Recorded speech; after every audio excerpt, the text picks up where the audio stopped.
भी हम लोग पढ़ेंगे स्वर्ग बना सकते हैं। रामधारी सिंह दिनकर का लिखा हुआ यह बहुत सुंदर कविता है। श्री रामधारी सिंह दिनकर का जन्म 23 सितंबर 1908 को बिहार के मुंगेर जिले में सिमरिया गांव में एक कृषक परिवार में हुआ था। कृषक मीन्स किसान परिवार में। भारत कृषि प्रधान देश है। मैट्रिक की परीक्षा में सर्वाधिक अंक, सर्वाधिक मीन्स बहुत अधिक नंबर प्राप्त करने पर इन्हें भूदेव स्वर्ण पदक मिला। सन 1950 में ये स्नातकोत्तर मीन्स ग्रेजुएशन कर गए थे। महाविद्यालय में हिंदी विभाग के अध्यक्ष बने, यानी कि जिस पीजी डिपार्टमेंट में अध्यक्ष बने हिंदी विभाग के। ये राज्यसभा के सदस्य भी रहे। राज्यसभा 2 सदन होते हैं हमारे यहाँ, लोकसभा और राज्यसभा। भारत सरकार ने इन्हें पद्म भूषण से अलंकृत किया। 24 अप्रैल 1974 को इनका निधन हो गया। दिनकर जी ने गद्य तथा पद्य दोनों प्रकार की रचनाएं लिखी। गद्य मीन्स कहानियाँ, लेख, निबंध आदि। पद्य मीन्स कविताएं। इनके काव्य उर्वशी पर इन्हें भारतीय ज्ञान पीठ पुरस्कार भी प्राप्त हुआ।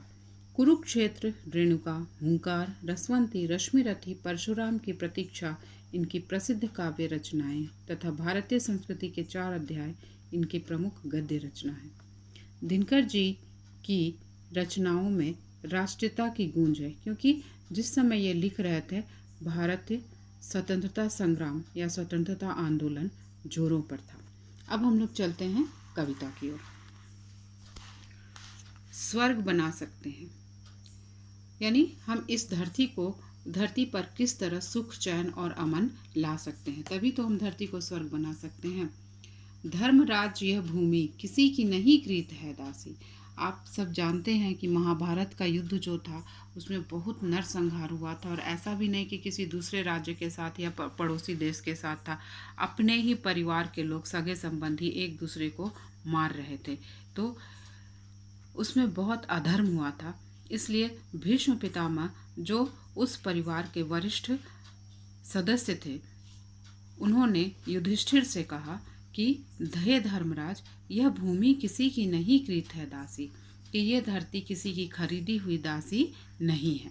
कृत मीन्स खरीदी हुई है। जन्मना समान परस्पर इसके सभी निवासी। जिसने भी इस धरती पर जन्म लिया है सबका इस पर समान अधिकार है। सबको मुक्त प्रकाश चाहिए, सबको मुक्त समीरन, बाधा रहित विकास, मुक्त आशंकाओं से जीवन।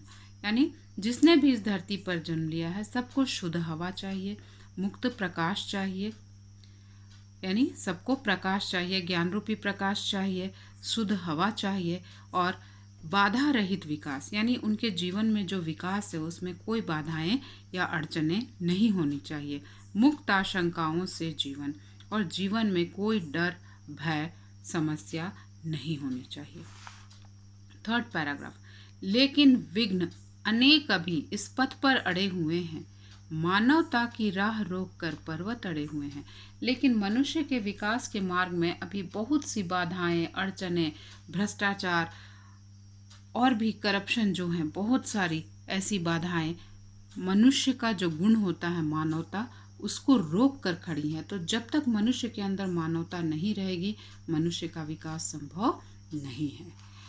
न्यायोचित सुख सुलभ नहीं जब तक मानव को, चैन कहाँ धरती पर तब तक, शांति कहाँ इस भव को। भव मीन्स धरती, यानी कि जब तक हर मनुष्य को एक समान न्याय नहीं मिलेगा, सुख आराम से सुलभ नहीं होगा, सुलभ मीन्स जो आसानी से मिल जाए, तब तक इस धरती पर ना तो चैन रहेगी और ना ही शांति रहेगी। क्योंकि लोग अपने सुख और शांति के लिए संघर्ष करते ही रहेंगे, और जब तक लोग संघर्ष करते रहेंगे, झगड़ा, लड़ाई, युद्ध, कोलाहल मचा ही रहेगा, अशांति मची रहेगी। जब तक मनुज का यह सुख भाग नहीं सम होगा, शमित न होगा कोलाहल, संघर्ष नहीं कम होगा। फिर से बात कही गई है कि जब तक हर मनुष्य के भाग्य में एक समान सुख नहीं आएगा, तब तक ना तो संघर्ष कम होगा और ना ही कोलाहल यानी कि हंगामा कम होगा, अशांति बनी ही रहेगी। ठीक है, नेक्स्ट पैराग्राफ चलते हैं।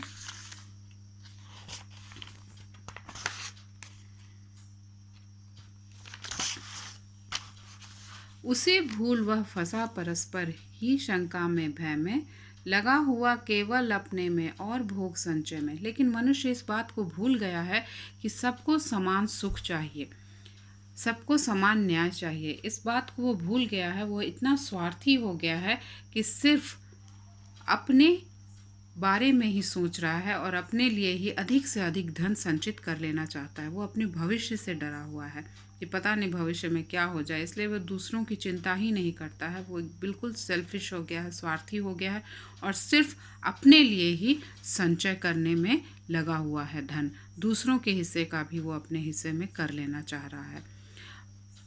तो कवि कहते हैं, प्रभु के दिए हुए सुख इतने हैं विकीर्ण धरती पर, भोग सके जो उन्हें जगत में, कहाँ अभी इतने नर।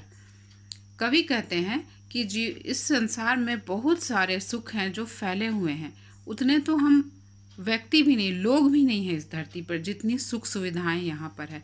यदि हम सब उसका समान रूप से प्रयोग करें, हम स्वार्थी ना बने, तो किसी को कोई तकलीफ नहीं होगी, सब आराम से सुख पा सकते हैं। सब हो सकते तुष्ट एक साथ, सब सुख पा सकते हैं, चाहे तो पल में धरती को स्वर्ग बना सकते हैं।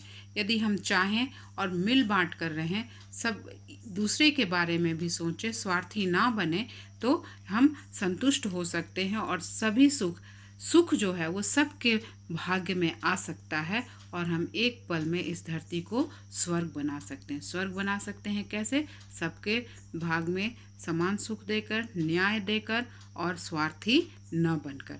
यदि सबको समान सुख मिलेगा तो अपने आप जितना झगड़ा है, युद्ध है, कोलाहल है, भ्रष्टाचार है, खुद ब खुद समाप्त हो जाएगा और हम धरती को स्वर्ग बना सकेंगे।